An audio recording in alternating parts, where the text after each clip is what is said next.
step, you really need to prep your Splunk. You need to enable HEC and get a token.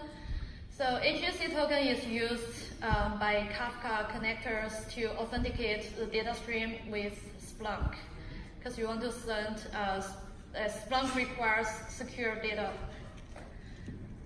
So you can do this at the global setting, and for the simplicity, we can just leave most of the configurations with the default value.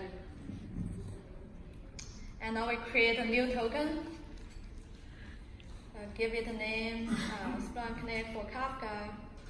And again, those are optionals, so we don't care about them.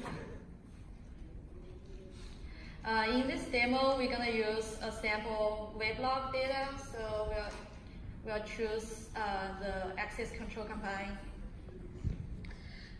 Also, we'll just create a new index to show in this demo. We call it Kafka. Make sure you select it and go on. So now we have a token here. Cool. Then now we can download Kafka and the connector. Simply go to Apache Kafka page and you'll see the zip file, and you can download our connector from the GitHub page. Now we need to do some dependencies check and install Kafka.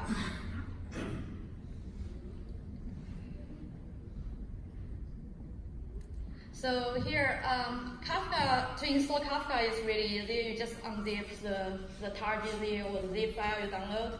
Here we put it into the directories /opt/Kafka. It's not required. You can install it in any directories.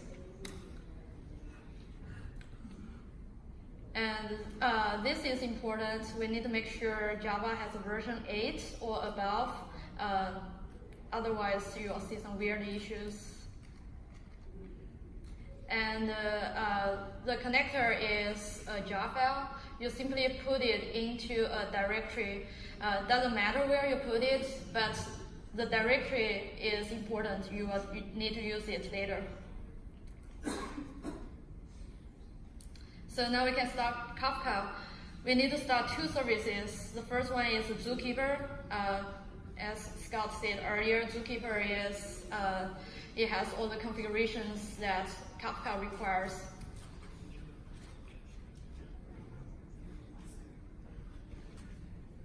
And we can start the Kafka server, which is also called broker.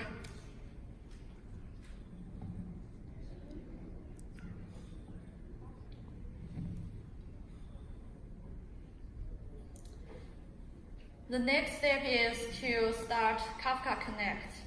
So first we need to update the default properties. Here, the important part is make sure the key and value converters are string converter instead of the default JSON. This is because we support both role and event type. And we also need to disable schema here. As we will pass the schema in the connector itself.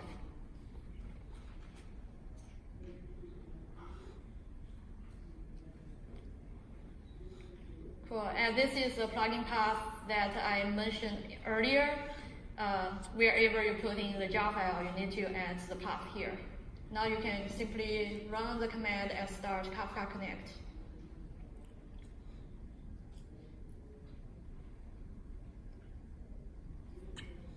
Cool. Next step, we're gonna publish some data into Kafka. We have a text file with some weblog events, pretty standard. We can run a command to publish the data.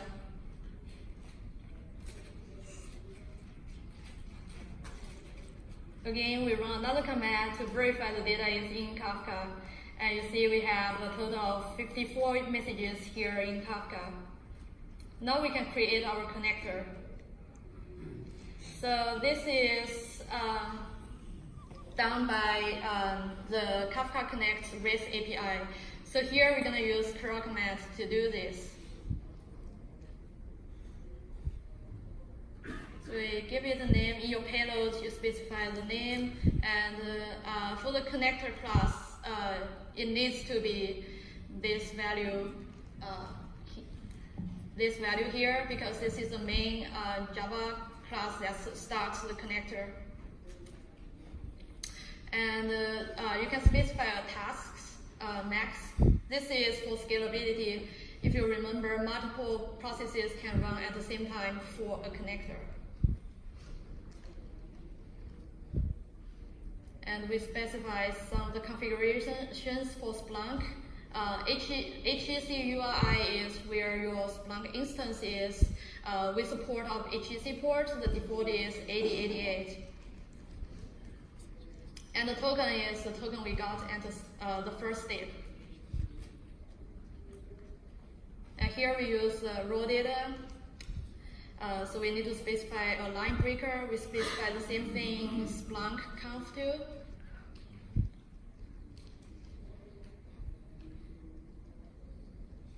So simply run this curl command.